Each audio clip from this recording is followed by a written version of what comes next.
Olhe atentamente para o topo do Morro do Corcovado. Hoje, a imagem do Cristo Redentor de braços abertos é tão natural para nós quanto o próprio céu. Uma silhueta que define a identidade de uma nação e que foi eleita uma das 7 maravilhas do mundo moderno.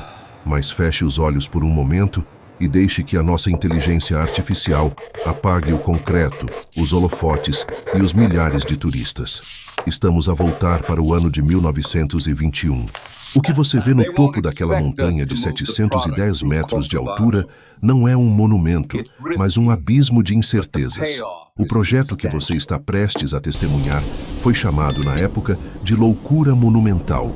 Engenheiros europeus diziam que era impossível. Arquitetos afirmavam que o vento no topo da montanha, que ultrapassa os 100 km/h, agiria como uma alavanca e arrancaria a estátua da base, lançando toneladas de concreto sobre as casas de Laranjeiras e do Cosme Velho.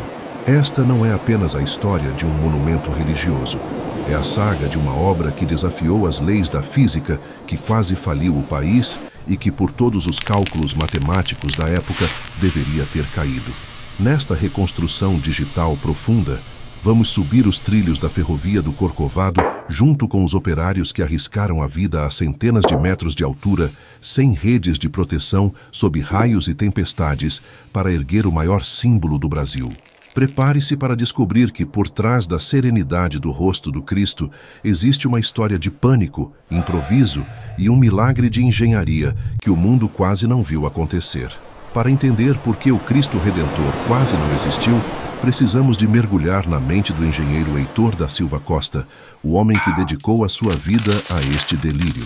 Em 1921, o Rio de Janeiro preparava-se para o centenário da independência. A Igreja Católica, sentindo a perda de influência com a chegada da República, queria um marco que reafirmasse a fé no topo da cidade. Mas a logística era um pesadelo. O Corcovado é uma agulha de granito isolada.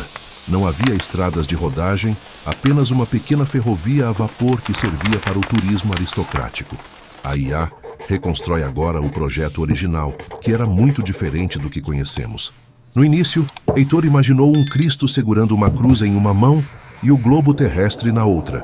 O povo, com o seu humor ácido, apelidou o projeto de Cristo com a bola. Mas Heitor percebeu que, esteticamente, aquilo parecia um brinquedo. Ele precisava de algo que fosse a própria arquitetura. Foi aí que nasceu o conceito do Cristo como uma cruz viva, de braços abertos. Mas havia um problema técnico catastrófico. Como construir algo desse tamanho em um lugar onde o espaço para o canteiro de obras era praticamente inexistente? Heitor viajou para a Europa em busca de respostas. Ele sabia que o metal, como o da Torre Eiffel, oxidaria com a maresia do rio. Ele precisava de algo novo, revolucionário e eterno. Foi em Paris que ele encontrou o concreto armado, uma tecnologia que estava a dar os seus primeiros passos no mundo. O Cristo Redentor seria a primeira grande estrutura de concreto armado do mundo a ser revestida com pedra-sabão.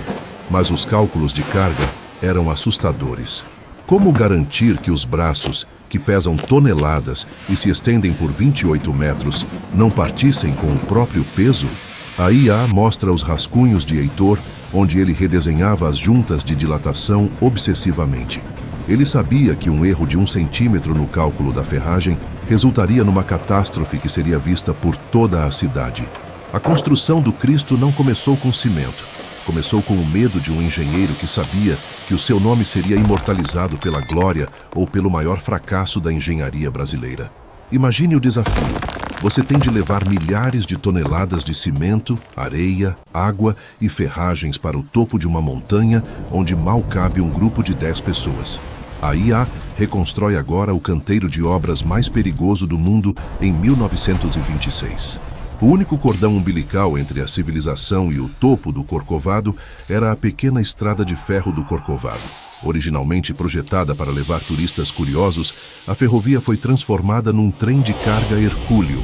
Cada saca de cimento, cada viga de aço e até a água para a mistura do concreto, já que não havia fontes no topo, tinha de ser transportada naqueles vagões de madeira que rangiam sob o peso excessivo, subindo inclinações que desafiavam a gravidade. No topo, o espaço era tão exíguo que que os operários trabalhavam literalmente à beira do abismo. Não havia guindastes modernos. A IA detalha as andaimes de madeira, estruturas precárias que balançavam violentamente com as rajadas de vento que vinham do Atlântico. Trabalhar no Cristo não era apenas um emprego, era um teste de nervos. Muitos operários, os candangos do céu, passavam semanas acampados no topo em condições espartanas, dormindo em barracos de madeira sujeitos a raios. O Corcovado, por ser o ponto mais alto da região, era um para-raios natural. Imagine o pânico quando uma tempestade tropical de verão se aproximava. O céu escurecia em segundos, o vento uivava entre as ferragens expostas e os homens tinham de se agarrar à estrutura para não serem soprados para o vazio. Houve momentos em que o fornecimento de materiais parou por falta de verba. A obra foi apelidada por críticos de A Ruína no Topo, mas Heitor da Silva Costa não recuava. Ele monitorava cada centímetro do concreto. Se a mistura estivesse seca demais, o concreto não aderiria à ferragem. Se estivesse úmida demais, a estrutura perderia resistência.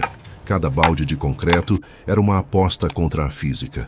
O canteiro de obras era um laboratório de improviso, onde a engenharia brasileira provava que, na falta de recursos tecnológicos de ponta, a coragem e a criatividade humana eram o combustível que movia o progresso. Enquanto os operários suavam no Rio de Janeiro, a alma do Cristo estava a ser esculpida em Paris.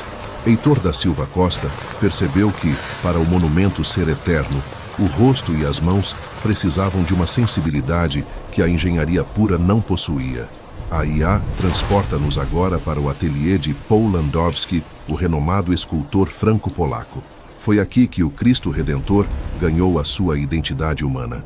Landowski não esculpiu o Cristo no Rio, ele criou moldes de gesso em tamanho real na França. Observe os detalhes que a IA revela no ateliê. As mãos do Cristo, que medem 3,20 metros cada, foram moldadas com uma precisão anatômica impressionante. Landowski queria que as mãos não fossem apenas estáticas, mas que parecessem acolher a cidade lá embaixo. Mas o grande desafio era o rosto. Como criar uma expressão que fosse ao mesmo tempo divina e serena, mas que pudesse ser lida por alguém que estivesse a centenas de metros de distância na base do morro. Landowski trabalhou em escalas menores antes de chegar ao molde final, de quase 4 metros de altura da cabeça. O pânico de Heitor da Silva Costa, no entanto, era a logística de trazer esse quebra-cabeças de gesso para o Brasil. A cabeça e as mãos foram divididas em dezenas de pedaços e enviadas em caixotes de madeira por navio. Imagine o medo de uma peça quebrar durante a travessia do Atlântico. Ao chegarem ao Rio, esses pedaços de gesso serviram de molde para a fundição do concreto armado no local. Aqui surge um detalhe que muitos ignoram. O Cristo Redentor não é uma escultura de pedra sólida. Ele é um prédio oco, uma carapaça de concreto com cerca de 16 centímetros de espessura. A IA mostra o interior da estátua, um labirinto de escadas e vigas que parece a estrutura interna de um arranha-céu. Landowski deu a pele e o rosto. Heitor deu o esqueleto e o coração de aço. Mas o revestimento, o que daria a durabilidade eterna, ainda era um mistério que quase levou a obra ao colapso estético. Heitor da Silva Costa tinha uma preocupação que o tirava o sono: a pele do gigante. O concreto armado, embora revolucionário, é um material poroso e sujeito a fissuras causadas pela variação térmica e pela umidade salina do Rio de Janeiro. Se o Cristo fosse deixado nu, apenas no cimento, em poucos anos as ferragens internas oxidariam e a estrutura explodiria de dentro para fora. Ele precisava de um revestimento que fosse ao mesmo tempo belo, leve e indestrutível. Após testar vários materiais, ele encontrou a solução nas igrejas barrocas de Aleijadinho, em Minas Gerais: a pedra-sabão. A IA reconstrói agora uma das partes mais belas e menos contadas desta saga. A pedra-sabão é resistente ao tempo, mas é macia o suficiente para ser riscada com a unha. Heitor decidiu que o Cristo seria revestido por milhões de pequenos triângulos de pedra-sabão, colados um a um sobre telas de linho, formando um mosaico colossal. Mas quem faria esse trabalho monumental? Imagine agora as paróquias do Rio de Janeiro entre 1929 e 1930. Heitor recrutou um verdadeiro exército de mulheres voluntárias. Elas reuniam-se nos pátios das igrejas para colar os triângulos nas telas.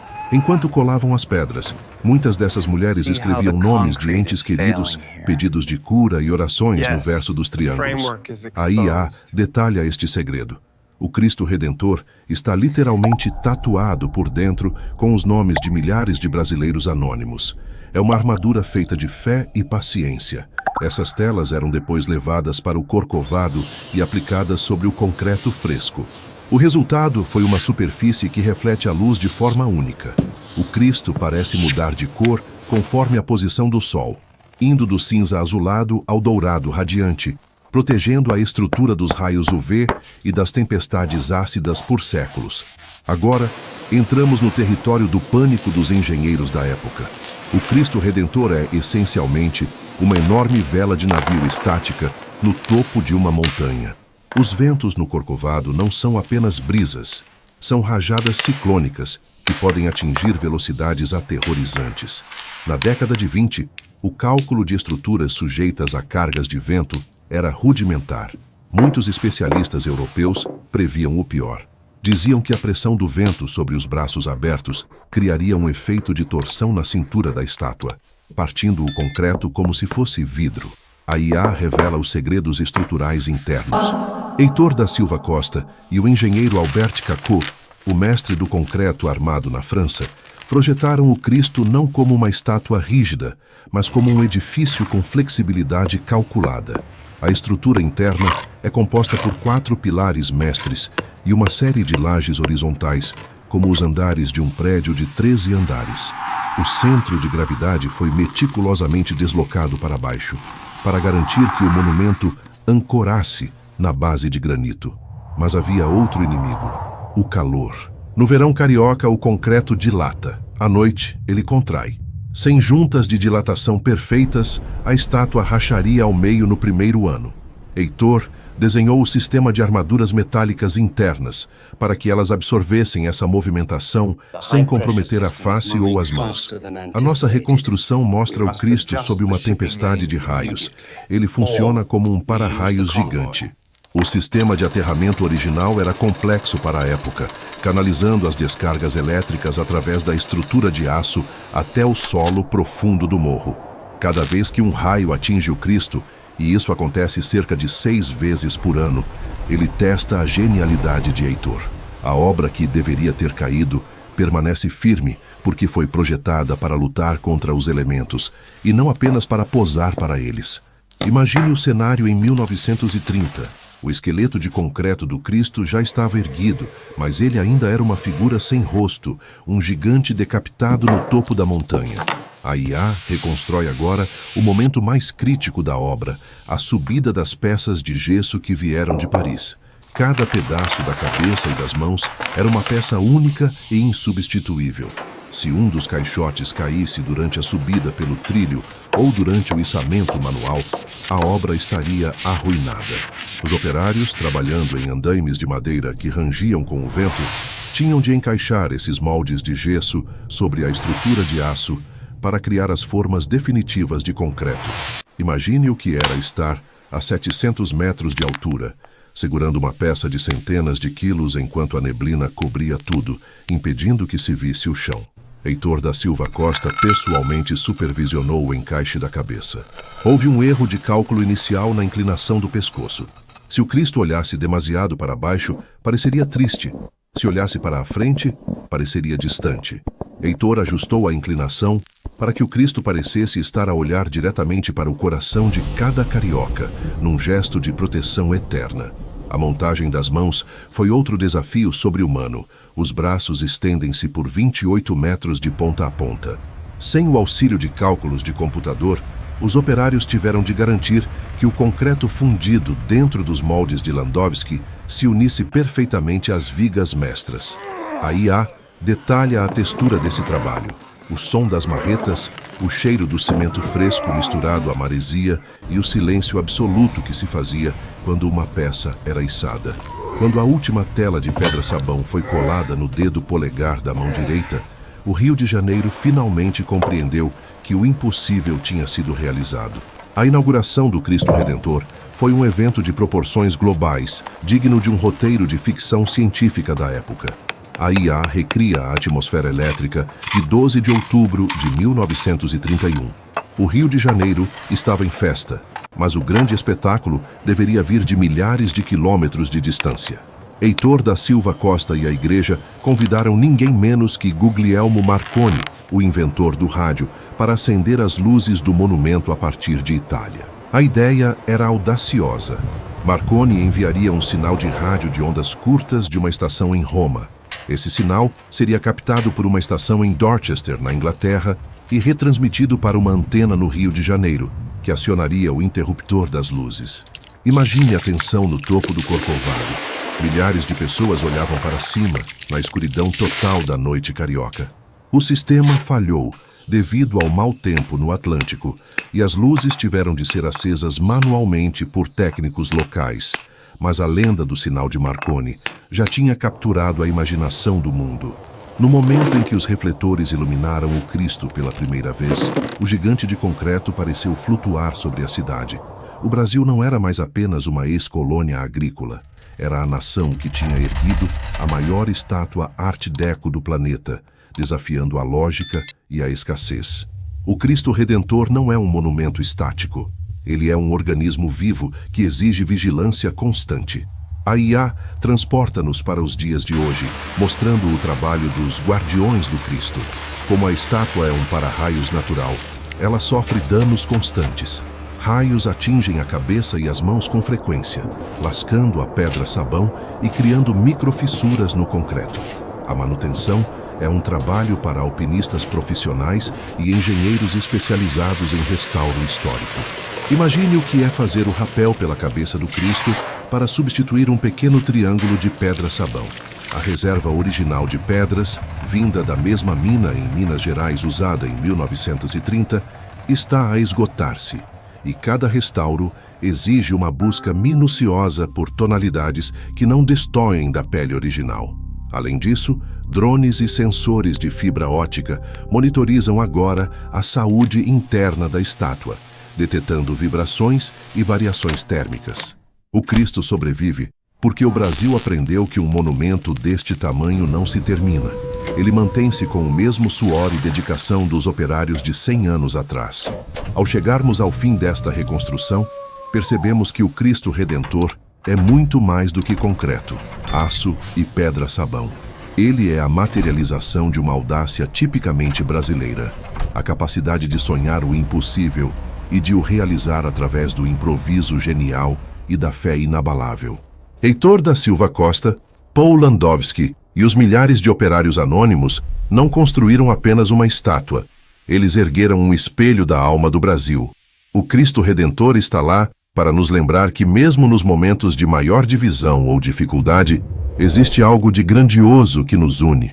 Ele olha para a opulência da Zona Sul e para a luta das favelas com o mesmo olhar de acolhimento.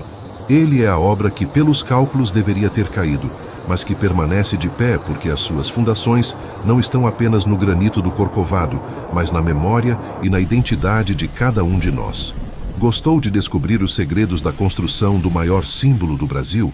Qual deve ser a nossa próxima viagem na máquina do tempo? Deixe nos comentários, inscreva-se no Memória das Eras e ative as notificações, porque aqui o passado não é apenas história, é uma experiência. Até a próxima era.